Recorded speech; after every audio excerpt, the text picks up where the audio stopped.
Permasalahan yang biasa dalam surat menyurat dan majlis-majlis rasmi berbahasa Melayu adalah bagaimana menulis gelaran yang sesuai untuk wanita. Masalahnya sering timbul apabila gelaran puan atau kek digunakan sebagai gelaran kepada seorang wanita yang tidak diketahui statusnya. Maka timbullah sesi membawang di mana untuk mengetahui status seseorang wanita tersebut. Mungkin terdapat wanita yang tidak mahu statusnya diketahui dalam majlis-majlis rasmi, contohnya janda atau balu. Sedar atau tidak, Dewan Bahasa dan Pustaka telah meletakkan satu standard khas untuk menggelarkan wanita dalam majlis-majlis rasmi berbahasa Melayu.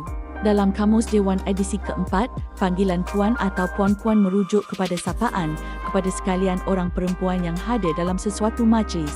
Manakala kek merujuk kepada singkatan kepada encik, panggilan kepada orang laki-laki atau perempuan yang sederhana kedudukannya atau perempuan yang belum berkahwin atau sewaktu bercakap dengan perempuan yang tidak dikenali.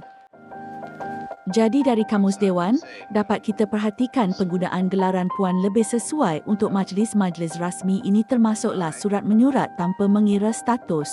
Manakala kek lebih sesuai untuk panggilan bagi wanita di jalanan sekiranya kita tidak mengenali nama wanita tersebut. Contohnya, Kek, bolehkah tunjukkan saya jalan ke pasar seni?